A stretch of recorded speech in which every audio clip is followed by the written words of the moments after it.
ambition is the great fire. It's the liberator of the unconscious person, you know? It's like the first requirement of all action. I have no fear. I have only ambition, and I want mine, and I will do anything to protect and feed my family. Yo, welcome to the Ambition. What's good, man? What's good? How you doing How you doing this evening? I'm doing all right, man. I'm just here chilling. Okay. And let the listeners know who we have on the line today. Mystic Chum. Mystic Chum. Spell that out.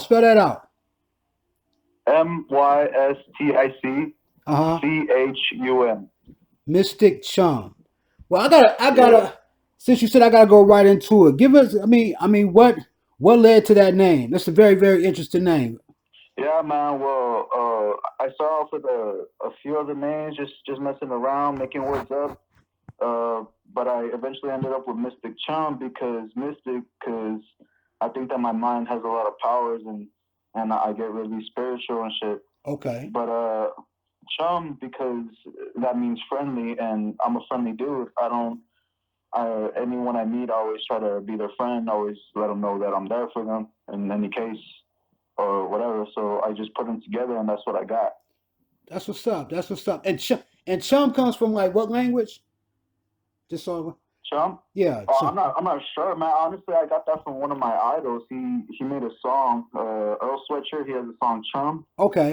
And and every time I like something, I dig into it and I get something out of it. All right. Yeah. So also let the people know where you're from. I'm from El Paso, Texas, South. South El Paso? Actually, South El Paso. I look like I could throw a rock and I could hit Mexico, you know? I'm right here real quick. Yo, hey, check this out. I remember like years back, I was doing a road trip. I was going out to LA. I think I was on I-10. And I remember getting off on one exit where there's like a Kmart or whatever, but you can, like how you said, you can see like the mountains and the houses and shit. Right? You can see like Mexico, you can see all that type of stuff, right? So I was like, man, I was like, I want to go to Mexico so I could drink me some Juan Valdez coffee and shit and take a picture and shit, right? I'm thinking, right? So I mean, I go up to Kmart and I need to get some batteries. So I tell the ladies, they Spanish ladies, I tell them like, yeah, I need some batteries. I'm going to do this. She was like, you going to Juarez? I was like, yeah, that's Juarez. I'm not knowing what Juarez is. She's like, you can't go to Juarez. I said, why? I'm thinking like, why I can't go to Juarez? Like, she was like, you black, they'll kill you. Like, you know what I'm saying? And that probably saved my life now that you mention that shit. Because I was on my way. I was like on my way there. I was just, because you see Juan Valdez coffee growing up. I just wanted to, just take a picture of the opportunity, whatever. But yeah, them Spanish ladies probably saved my life, man, because I was on my way to Juarez, man.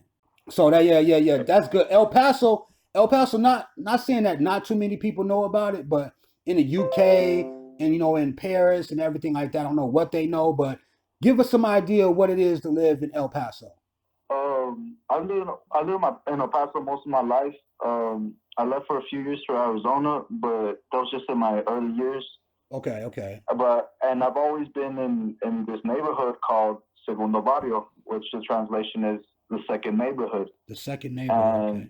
And back then it used to be nasty, man. I'm talking about like there's death left and right, kids on drugs. It was horrible. And the generation before me, my parents, they grew up in that, and like the struggle was real to get out of it. Now everybody's living their own life, and I'm still here. I'm still trying to get out of it, but now it's just lovely now. Like it's not at all what people think when they think of El Paso. They think about it like, no, it's bad. People die all the time. Like, nah, that's everywhere really, but it's not that bad at all over here. Either you're an outcast or you get along with everybody. Like it's as simple as that. It's whatever you want. Right. You had to do something. Way much better. Right. You had to do something to be an outcast too, huh? Like, so it's pretty much good. Yeah, it's pretty much good. So you're saying like the neighborhood pretty much involved like a generation later then, huh? Yeah, it's because here's the thing. Back then it was surrounded by two main gangs, right? And okay. That's kind of common in certain neighborhoods. But right. The only difference between this specific neighborhood is that the gangs wanted to positive things for this neighborhood, and they kept working towards it. They would work as a unity instead of against each other. Right. And so we got up to this point, the city centers, like for the kids and all that. They did fundraisers. They're the real G's put in the real work. They put their differences aside, and they just built it from nothing, and it's so way better, so beautiful. Man, that is like what's up. Because a lot of times, yeah, with gangs and everything, they usually, they thinking they destroying the community, but in this community, they like uplifting the community, empowering the community, making it better, and they actually did. Yeah. That's like what's up. Yeah. So when you was in the second the neighborhood called the second neighborhood, around how old were you? Man, I was born like a mile away from this hood, like in the hospital. Okay. And I came right back as soon as I was born, and I've been here since. Just like I said, I left for like maybe 3 years to Arizona with my mom. Right. So we came right back. Like there was no leaving here until we actually leave here for good, Right. Okay. So Yeah. okay. So I can understand. So you had a taste of the bad second neighborhood to the involvement second neighborhood. You had a taste of both. Yeah, Okay. I did. Like there's still some chaos around. There really is. I can't say there isn't. Like maybe a month ago, kids with guns, they're out here. You can hear that shit all over the place, but it's just way more calm than it used to be. I hear the stories my grandma used to tell me, and like it's crazy because right now it's all chill. Right. And I just like I don't see it, but yeah, when I was like barely walking and all that, it was still kind of chaotic, but. Right. Yeah, I got a taste of both. So Right. So you got a mixture. Okay. So we're looking at right. Wait. Well, let me ask you this right quick. What's your nationality? My nationality, I'm Mexican, man. I'm Hispanic. My mother was actually born in Juarez. My grandmother also in Juarez. Oh, okay. And my father, the father of my father, my grandpa, Right. he was actually born in Juarez. Like everyone was before, and the generations before me, they were born out of the country. I'm like the first one to be here. Oh, okay, and, okay. It's really a blessing, because they struggle so much to come over here. But yeah, that's where I come from. Right. So they kind of like culturally wise and the family value wise, like passing the torch to you. Like all our ancestors really came from Juarez in Mexico. Now you're in the United States, so you got to take us further than the family. Like. Yeah, of course. Yeah, I got you with that. Okay. So being in the second neighborhood and everything like that. Did you grow up more around like your mom and your dad, or was it a mixture, of like your grandparents and mom and dad together, as far as like teaching wise? Yeah, so check this out. My son, I'm not talking about like my family now, but my family is kind of weird. Since I was a baby, all I would remember was my mom at first, a very hardworking woman, 2 jobs, shit like that. But then, and then my dad was out of the picture from the very beginning. Right. Like, I don't know. But then when I was about 10 years old, when I got back from Arizona, I was 8. Okay. And my mom, she was incarcerated, and Okay. she was there for about a few months. She came back, tried to start life with me, and then she just went on and about in her life, and I got mine. Okay. So I'm sticking here with my grandmother. Okay. Bless her soul, it's just I'm not her responsibility, but I'm here with her. I'm actually here right now, Right. She supported me always, and I've always been with her, I could say. Shout out to grandma, man. Shout out to the grandmas of the world, man. Like, for real, grandmas be holding it down. You know what I'm saying? So while you in the household and everything like that, at what point did you start seeing art come into you? Like, whether it's music, whether it's drawing, whether it's playing the piano or something. At what point? Yeah, man, it came before, it came when I started to write, man, because, there'd always be problems all around. Like, there was a reason to why my parents weren't around. There was a reason why they separated in the first place. Okay. And I would be around that shit.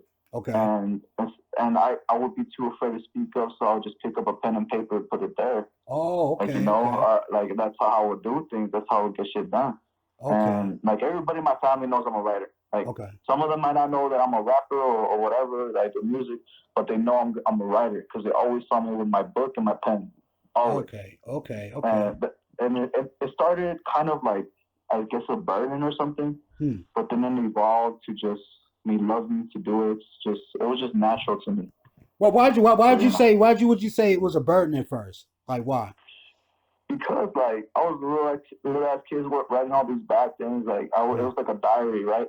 Like Right. it wouldn't be like so much rhymes and poetic. No, it was just my thoughts at first. Okay. And then I would just read them over, and like I feel like I would put myself down even more. And so like that was like my burden. Oh, But okay.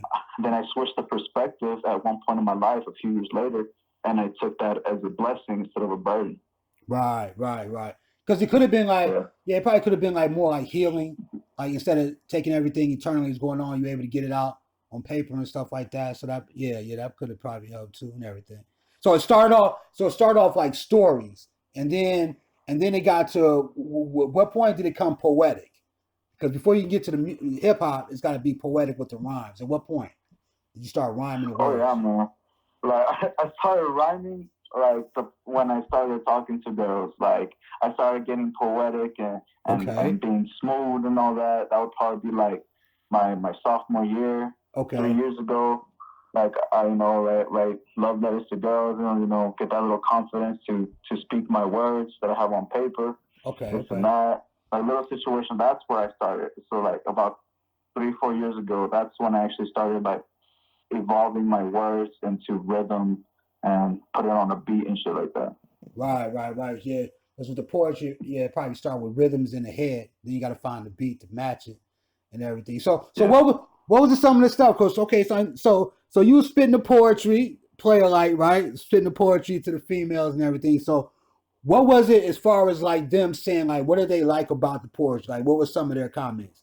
Like was the rhyme or subject matter or what? The most thing that they would say that I would say some shit that they had never heard before. I don't know if it's because I was young or if they just didn't hang out with people that thought like me or what, but it just stood out to them. In every way. Okay. Sophomore. Okay. Bet. So do you remember the first song that you ever wrote? Once it got to poetry. Oh yeah. Hell yeah. It happened like this. It was the end of my sophomore year, actually. Okay. And I've had this friend, my producer now. I've known him since elementary. Okay. Since we were babies. Like his name is Brian. Shouts out to Brian. He's amazing. He's one of the best producers I've ever heard in my life. So I had him for a class, and then he saw me writing, and like it was like how school ends, it gets really slow, just party and all that, whatever. Right. And so I was just there writing, like I had my earphones on, I'll get a type beat from like YouTube or whatever, and just like start writing my thoughts out and just like, oh, this and that. Like, what are you doing? I'm just writing. Can I see him? Like, and I was really nervous. Okay. Oh shit! Like, no one has ever asked me that. Okay, and then I showed him like, yo, this rhymes like it has a nice flow to it. Like, are you being serious? Like, I thought he was just playing with me. Right. He's like, yeah, I'm being serious. I'm like, he's like, guess what? I'm like, what's up, man? I'm a producer, man. I've been using FL Studio these past few years, and like it just felt meant to be. And then, like, I swear, from one day to the next, I wrote a song called "For the Soul." For the Soul. And man, if you hear my vocals, I sound like a baby, man. Like it's crazy. It's really crazy. For the Soul. Called "For the Soul." Is that still out? Can we still listen to that? Is that still out somewhere? What's good? I said, is that out somewhere? Is it still out? Was it ever recorded? Yeah, it's here. We have it. We just didn't put it out. Like, okay. Like it's because there was some things that happened between when we got back together. Like when we got back and started making music again. Okay. Because that was the end of my sophomore year, and going into my junior year, we kind of like stopped talking for whatever reason. He was going to his path, and I was going through mine. I was more involved. Like I was very competitive in sports, and that's the type of person I was. I was very competitive, so I kind of fell off for like I would still write every day. That never left. So let's go back to what you were saying about the sports. I can hear you better. You were saying that you started like getting into sports. You put went aside from the music for a second. Yeah, well, with sports, I was in football, track, and wrestling. Okay. And I was in them because I was just competitive. I wanted to be number one in anything I do, and that's just how it was. Like if there was a chance to compete, I would take it. Like that's just who I was. Okay. Like I don't think I'm like that anymore. I've changed so much. but that's just how I like. If something knocks me down, I get back up. Period. That was my mentality in high school. Right. Okay. Yeah. You took it to the sports, and then you started getting right back into so when you went over there to the sports and everything. How soon did it take you to get back to the music? Did you give it a long time, or was it short? It was a year, to be exact. It was after I graduated. Okay. And it wasn't just the sports that distracted me from actually recording and producing. It was a girl. It was my first love. Okay. Yeah. I just wanted to be all 24/7 with her. I didn't want to do nothing else. Right. You know, I'll write about her, write to her, everything, but she would be part of everything I do. Right. And that was like the biggest backup for music, I think. Right, but hey, man, all the teenagers pretty much go through that, man. You know what I'm saying? Yeah. That helps. You know what I mean? That helps with growth as manhood. You know what I'm saying? And it also gives you like the, to be able to talk about some beautiful stuff in your life too, man. Because like how you said, when you was growing up in the second neighborhood, you seen a lot of craziness, and then you had situations in the household and everything like that. May have, you know what I mean, that you didn't understand as a kid and everything like that, what led to certain emotions.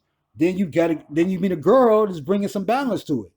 You know what I mean? Now you write, you got some beautiful stuff to write about and everything and stuff like that. So it does, you know what I mean? It does help and everything. So how far did the inspiration go with you and her and everything? Did you write any specific songs about her?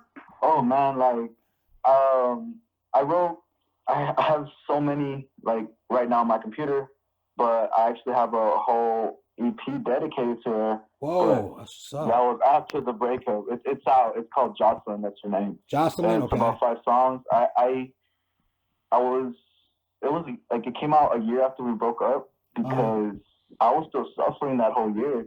I was still missing her. I was still depressed. Like she has another man. You know, like just seeing shit like that kills me even more. Right. And so I told my producer, I'm like, look, man, I don't have anything against you, but I need to produce this EP by myself. I need to do everything by myself so I can get it out of my system. Right. It took me 2 weeks to do it, 5 tracks, maybe like 13 minutes in total. And I just wanted to get it out. Like, I just wanted to get it out. But I loved the outcome. Right. But I just needed to get it out of my system. Right. And the Jocelyn EP, that's available now too, right? Can we listen to that somewhere? Yeah, it's on SoundCloud actually. Okay, SoundCloud. Okay. All right. So yeah, definitely want to be able to listen to that. Okay, so you finish up. So let's say you finish up Jocelyn EP. You felt your emotions from that. So after you got that out your system, where does hip hop? No, wait a minute. Let me go back. Let me go way back. Let me go back. Right. Let me go back to the household, right? What were like some of your musical influences back then? Oh man, like when my mom was around, you know, when we were in Arizona, she would always be blasting Amy Winehouse, Spanish rock, like where the words mean the most. It's like it wasn't really about the instrument or the beat; it was the words. Right. Like she always told me, listen to the words, like I appreciate that from her 100 times a million, you know, because that shaped me in the way I listen to music. Okay. Like ever since I was a kid, ever since I was a baby, you know, like to put me to sleep, she'll play some Amy Winehouse, you know, from Back to Black to Wake Up Alone. You know I can recite every song because of my mom. Like that's what I grew up with. Right. And my aunts, my uncles, like when I came back over here to Segundo, they were like Spanish rock, this and that, you know. If you like rock, like also my aunt, she was a teen when I was a baby, or when I was like young, like 8 years old, something like that. Right. She would play like, you know, the Pink Floyd, Nirvana, like all those amazing artists that people don't like. I guess nowadays they don't take like a second look at them. Right. But like I grew up with a lot of variety. Right. That's like the all-time greatest right there. That list. Man, you just named Amy Winehouse, Nirvana, and you know, and yeah. Keep going though. I'm listening to you. Go ahead. Yeah. And like, but the best thing that I could have got from all that is that I always listened to the words. Even if I didn't know something, I would ask. I would find the definition. I don't care. But if it interests me, I listen to it. I dig deep into it. You know, nowadays we got Genius. I go into that. I look at interviews. Like it just amazes me what these artists comes up with, and I've always done that. Right. Yeah, so that's how I make my music. I put so much thought into the words. Right. So no. Let me say this. Let me say that to all the the younger artists, younger than you, coming up in hip hop and everything. What would you, or even just people in general, what would you say as on why is listening to the words so important than just listening to the beat? How? What would you tell them? Well, the beat it gives a flow, right? It gives a vibe, but the words give more of the knowledge to the listener. Okay. You know, and I've learned that it's better to listen to more than I talk. Like it's always better because like you always get something from a talk. You always get like the beat sets the vibe, right? Like that's always gonna be useful and that's always gonna be amazing. But when you combine both, it's just like a symphony. It's crazy because the words anyone can understand. Like some people just naturally don't have rhythm or they just don't enjoy this type of beat. Right. But if you speak real to the people listening, they're gonna love it and they're gonna appreciate you for it. And you know, and that's what I'm really trying to go for. Right. I could spend days writing a song and 2 hours making a beat. You know what I mean? Right. It's like that. Okay, I got you. Okay. So when you listen to that, you know what I'm saying, growing up, so when you get to high school, because high school is when you start, maturing, you hit puberty and everything, you start thinking, getting your own identity pretty much and everything. Does the music shift to something different or does it pretty much stay the same? The influences? No, like the music always changes for me. Like it always, like, if I have a new inspiration, if I have no idol, if I have no experience, new bullshit or new great things I go through, whatever it is, it always changes. I'm always going through changes, and the music changed with me. I wouldn't so much say change. I would say evolve. Like I feel like I evolve like on a daily basis with my music. Okay. Like it really depends on what I'm going through, what's happening with me, and that's what comes out. Right. And in high school, around like freshman, sophomore year, pretty much. What were some of the artists you was listening to around that time? Oh man, I was really into Cole and Kendrick. Those were like my number ones. Okay. But ever since even before high school, it would be Earl Sweatshirt, Odd Future, all of them. But specifically Earl Sweatshirt because I don't know. I felt like I was a little ass kid, but I understood what he was saying. Like I understood the vibes he was trying to put out. You know how he's sometimes kind of down, right? Right. And I always took that from him, and I would always be blasting him. I would always be reciting his lyrics. He was the number one throughout my early years in high school. That's what's up. Okay. Easily, yeah. Earl Sweatshirt. Okay. That's what's up. So you're out of high school and everything, and like I said, you got all those music influences. Because I wanted the listeners to understand, kind of like, because when you write music and everything, you pretty much, you listen to some music from somewhere else. You're getting some type of influences that helps, shape you into an artist. So now that when you get done with the Jocelyn EP and everything, you go into like your next project and everything. What was that project like? I'm actually working on maybe 3 projects at the moment, about 30, 40 songs in total. Okay. And I'm planning to release two of them like within the same week. And it's all like a crazy idea. What I could say is like it has to do with alter egos. Okay. Feeling alive and feeling alone, feeling dead. Like before the Jocelyn project, like when I was working on it, right, I was kind of worried because I was like, I've been writing a lot of love songs, a lot of sad songs. What happens when I'm not sad? What happens when I'm not in love? Right. Like I was just overthinking because that's how my mind is. Okay. But then as I opened up my mind more and just start playing, like just start doing what I want to do, not caring about like, oh, like what if it's not good or this or that. Like there's always gonna be new stuff to write about.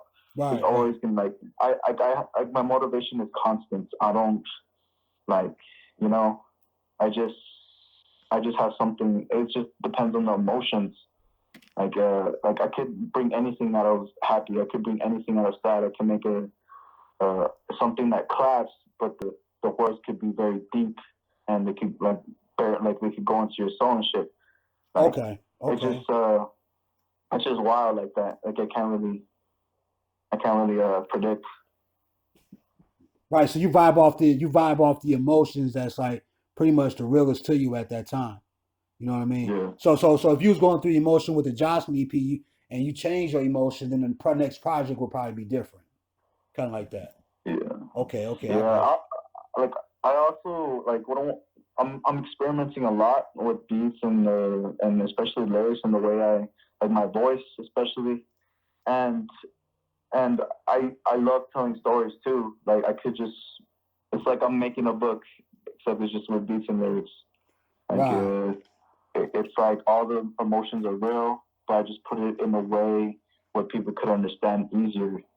Because Right. if I just do it raw, yeah, like whoever gets it, but I would love for most people to have the opportunity to understand and to enjoy. Right. I got you. So Yeah. when we're looking at listening to the music and everything, no, I'm gonna say before we even listen to the music, give us an idea of different types of subject matters that you talk about. I'm sure we get like Jocelyn relationship. You know what I mean? Do we get anything like societal? Do we get any like society meaning like what's going on in society and stuff like that? Like how am I surviving in this chaos in this world and everything, stuff like that. Like give us an idea. Oh yeah, man. That was more of my first EP because like I made that. It's called Afterthoughts because Afterthoughts. Okay. those were all my thoughts after getting fucked over so much over my 18th year of summer. Okay. Like that was the worst summer for me in my life. It was so bad, and that's what came out of it. And it talked about betrayal, like fake people, like getting through it. Just keep going. Like that's what that was about. Like it was Afterthoughts. Okay. So we got to add that up in there since we don't have For the Soul yet because you haven't released it. So we got to get Afterthoughts and then we got to get Jocelyn after that, and then we got to go to the next one. Is that correct? Yeah. Okay. All right. So now is there more of that you've dealt with all those in different situations? Are you still touching on them in the music, or have you evolved into another level now? Well, with other topics and all, they're always going to be with me. And like, if I want to do a story, of course, and they need those emotions or those topics, I'm going to put them in there. Right. But if it's not necessary, then I'm not gonna force it. Like I don't always want my albums to be like I don't want it to just be known for a type of albums that I put. I don't want to be known for the type of songs that I make. Like, oh, that guy's depressing. You can know, like I have a purpose and shit. Right. And it's bigger than anything. Like I think, but yeah, like it just like I always say, it just depends. It really does. Okay. And let me see. I wanted to ask you. Okay, so do you write the songs first, or as like a poetry rhythm in your head, or do you need a beat to be pretty much complete the song? Well, man, like ever since I started writing, I wouldn't have no beats. Like it was just until I got the confidence, out of nowhere. Like I just see, these rappers my age just going hard. I'm like, and that would influence me a lot. Like I would listen to what they say. Sometimes I like it, sometimes I don't. But it's like if they can do it, of course I can do it. And I started it. I started like no beat, no nothing, just rhymes on my book. But then I put on a beat and this and that. But back to today's process, it usually goes like this. My producer like hits me up, yo, I got 6, 7, 8 beats for you. Do you want to come through? I'm like, of course. He gives it to me on my USB. I come back home. I sit down, listen to him, and every time I listen to him, I either have something ready to input it because it's based off a vibe. Right. Like if it's smooth or if it's hype, like I'm like, oh man, I write it down. This is what I feel like when I hear this. This is what I feel like when I hear that. Right. And then I have all the puzzles, all the pieces together to put the puzzle together. and that's where I go off like by myself and I craft it. But usually it's either I have something first. Like I've only done it like twice where we start like from scratch. Like me and him come together anywhere, my place, his place. We have the equipment. We just have a computer and a mic. That's all we got. But we come together. We're like, let's start a beat from scratch. Let's get samples, this and that. Take a few hours, and then once we're done with the beat, I start writing right then and there. And then we record by the end of the day, and that's what we call it a day. We do that shit twice, but we're both so much better working alone. Like that's just how we are. Right. That's just. But none of us will hesitate to come work together if it comes to it. Right. Okay. So have you ever been on stage performing yet? Yeah, I have. Okay. I've gone to open mics. At this bar called Love Buzz. It's a few miles from my crib, but it's real chill. It's more of a punk rock place, so they're all very open-minded and accepting, and they all dig my stuff. Right. And I try to go there often. And it's the best feeling ever to perform. Man. Right, like, okay. So okay. Wait a minute. Hold on 1 second. No, wait 1 second. Since you said that, tell us, give us an idea of that feeling. Like they're getting ready to call your name. You know you're getting ready. You're there. Take us through that process and everything. Why it's just so much of the best feeling for you? All right, it's like this, man. Like it's kind of godly, like if you think about it, because you put in all this work. You put your music together, you take weeks, months, whatever, and then you finally get the chance to go up there and just sing your heart out, rap your heart out. Like it's just all out. Like you forget about the people, you forget about where you're at. It's like therapeutic to you. And that's why it's so amazing to me, because I started like music in general, like as therapy for me. I use that like when I had no one else to talk to. I'll talk to my book through my pen. Right. And so it's all from the core. It's like from the bottom, and now we're here. And it's just like the adrenaline and everything just makes it feel like complete. It's like you did all this work, you did all this, and like you perfected it, you perfected your craft, and now it's time to let it out. It's like you're holding it all in, and once you let it out, it's just like. It's nirvana, it's cloud nine. It's just like the best feeling ever. That's the best way I could put it. I got you. Bad. So when you're on stage and everything, and people come out to be able to see you perform, give us an idea of what type of show to expect. All right. So the first time I ever performed, it was just winging it. Like I didn't even know I was gonna go. I just showed up to see what the open mic was gonna be like, to get an idea. And then show up next week. But now, you know what? Let's do a couple songs, whatever. But when I would actually go with like a list of what order I'm going to do and everything, I just want to, at first, I would like to get their attention. Play something that goes hard, for example. And so I could get their attention, get them moving a little bit. And then after that, I do that maybe like twice in a row. Like 2 songs that go hard, to get them in a vibe, to get them feeling with me, get them awake, and then that's where I get them hooked, and I try to like put my hand on their mind and be like, listen to me, right? Then I tell them all the words, like all the meaningful stuff, and like, cause like I don't know what people are going through, right? But it's the least I could do to tell them what I'm going through. Maybe they could relate and get something from it, or learn something from what I'm saying, and just leave, I guess. A person with more knowledge, like after the show, or a person feeling better because they know that they're not alone. Right. That's what people could expect.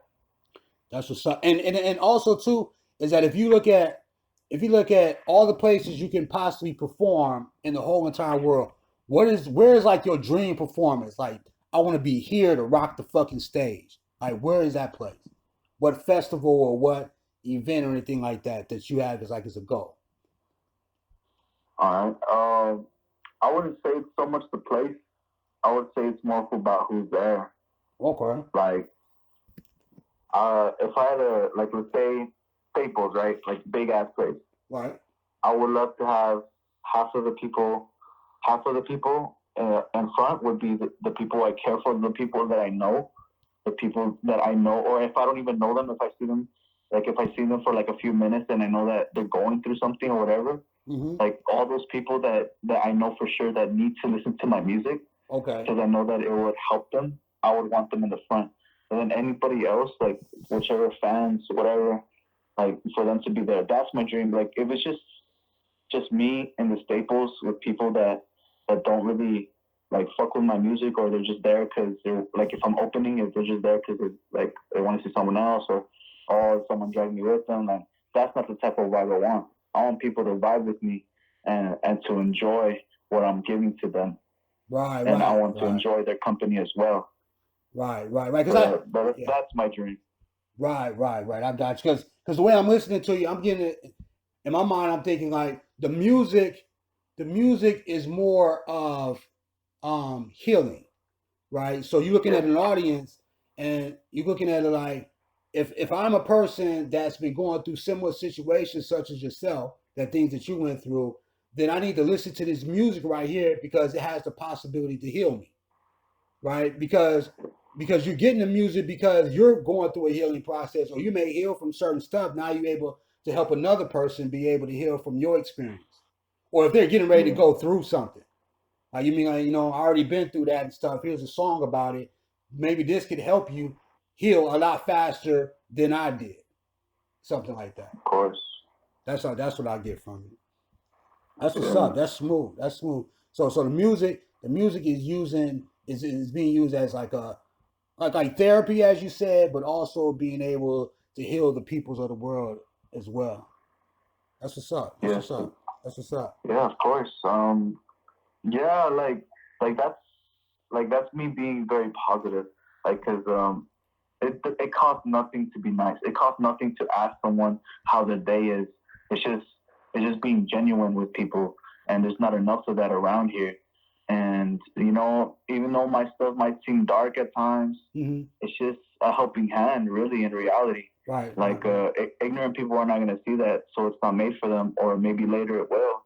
Right. But for the people that it is made for, it's there, and it's just help. Like, I don't care if I'm like, I don't want to like jinx myself or anything, but if I'm like getting big, like whatever, like more big than usual, and if a fan just randomly comes up to me, I'm not just gonna ignore them and be like, no, like I'm just like, hey, like what's wrong? Like I don't feel like attention is the right word. Like I don't want the attention, but I feel good with myself and good with them if I have the opportunity to talk them through whatever they're going through. Because I never had that shit at many points in my life. Right. Like I've struggled to look for people. Even though I would go look for them, that no one would show up. It's like they go hide or some shit. Right. So no one should ever go through that. Period. Right. Yeah, that's correct. And another thing too is while you're writing your music and everything like that, and while you perform and everything, is there a certain individuals or cause that inspires you to get up on the stage, or is it just you? You know what I'm saying? Some people have inspiration. Some people like, I'm doing it for this person, or this person inspired me, or I'm doing it for that reason. Everything. Do you have a certain type of inspiration for yourself? Right there in the moment, it would definitely be my producer. He's been there every time I perform.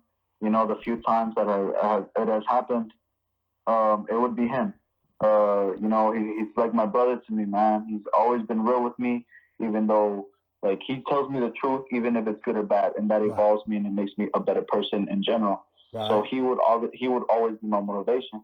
Like, he would hype me up. No, you got this, man. No trip. Like if you mess up, we'll just do it again. Like none of that. But in the back of my mind, seeing the bigger picture, and in the long run, my motivation would obviously be my grandmother. Okay. Like I'm not her responsibility. She could have, like, she grew up the same way I did. Right. Her mother, father bailed. The only difference is that she had 7 brothers and sisters, in total. Right. 7. Right. And her grandmother took care of her. Like, that's why it felt necessary for her to take care of me. Right. Passed down. But yeah, I have that in the back of my mind, and it just makes all that nervous shaking go away in an instant, and it makes me enjoy it even more and do a better job. Yeah. Because that's that's the inspiration. Because you got to look at it like, damn, Granny went through and she survived. So, Yeah, man, I can survive too. If she survived, I can survive too, man. Like, you know what I mean? yeah, of Like, course, yeah. yeah, I feel you. I feel you on that. Definitely, I feel you on that. So when we looking at summer 2019, fall going into the winter, what can the people expect from you as far as like appearances and projects? Well, many more appearances. Like as far as I could say is I've just been getting my feet wet. I haven't done really any big shows yet, but I'm definitely looking forward to that. I've been going hard in these albums. They're all Okay. connected in some way. It's a bigger picture. They might people not might understand at first, but if they take a second look, they will. It's just gonna be mind opening. Like Okay. some people say, listen to this open minded.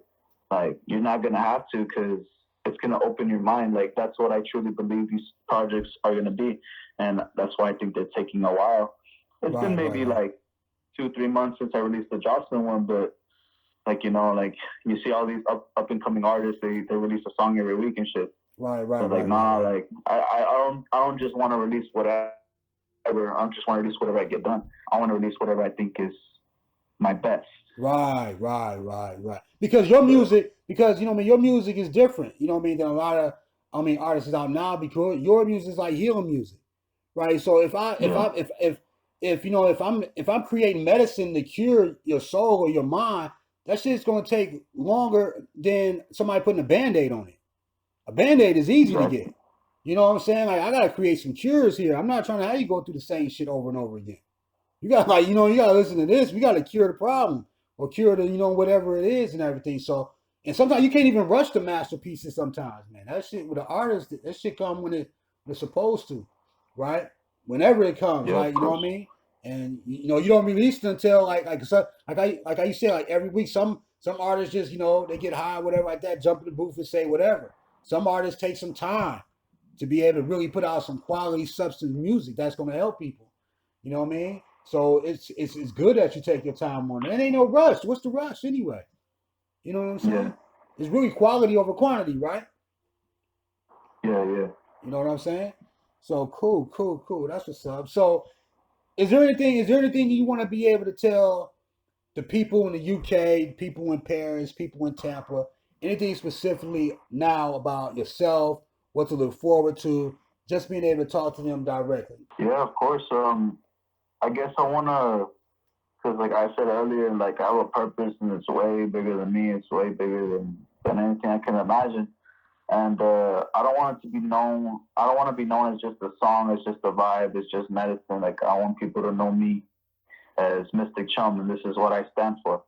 And it's this. I just find being poetic and real as the phenomenon of life. Music lets me pursue those things, which became my passion. You know, and like my purpose is like I want to communicate, connect, help people, help the people through my music, at least as much as it's helped me. You know, like at least as much. Because when people hear my music, I want them to feel like home, a vacation from all the bullshit, or even or even like a motivation for a change. Like I want them to feel loved and welcome, away from a place where they're hated and and and they always tell people always tell them, oh, you let me down. Like just negative. I just want to get them away from the negativity for at least a moment. Like that's what I want to say to the people because they don't hear that catchy tune. They don't hear like those hard beats and shit. Like no, like stand that it might not seem attractive to some people because they just want the catchy things. They want to have a good time, this and that. But it's like going to the doctor. People hate doing that shit, but it's the best for them. And that's probably the biggest thing I could say to anyone listening to it because it gets hard regardless. It doesn't matter if you're the richest man in the world. It doesn't matter if you think you're godly. You're gonna struggle throughout everything. Period. And it's just nice to have somewhere or something to listen to, somewhere to go to, get away from all that bullshit.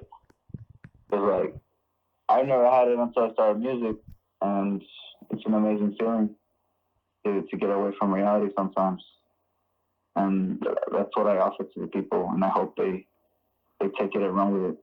Thanks, man. People need to take that and run with it and do something with it for real, for real. That's beautifully said, man. Like for real, you have a real purpose of why you create music, and sometimes you ask artists they don't even be knowing, right? So that's definitely cool, man. Also, too, I want to be able to have you tell the people where to be able to listen to your music and everything like that. Starting from Afterthoughts, got to get Afterthoughts, got to get Jocelyn and everything like that. But tell them where they can get in contact with you at. All right. Well, to whoever listens to this, if you just look up Mystic Chum on SoundCloud, yeah, you'll get my 2 EPs. I also have 2 singles there.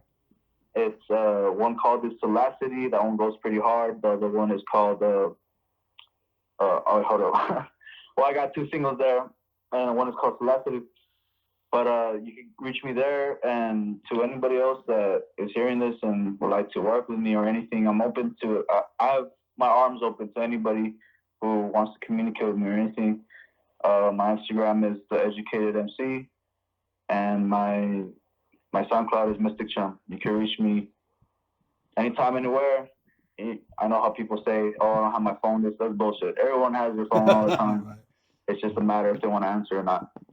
Right. Yeah. All right, man. Thanks, Yeah. man, for being on the Ambition, man. Appreciate the time and everything, and letting us get more and more deeper insight on who you are as a person and inside the art as well. So I'll talk to you very, very soon. All right. Of course, man. Thanks for having me on again, and I'll talk to you soon. And shouts out to my producer Brian and one of my other best homies. He's from Segundo as well, but he's out there playing ball for UT Austin. Shouts out to him. He's been there from when no one else has as well. And thank you, man. Thank you. All right. No problem. Thank you.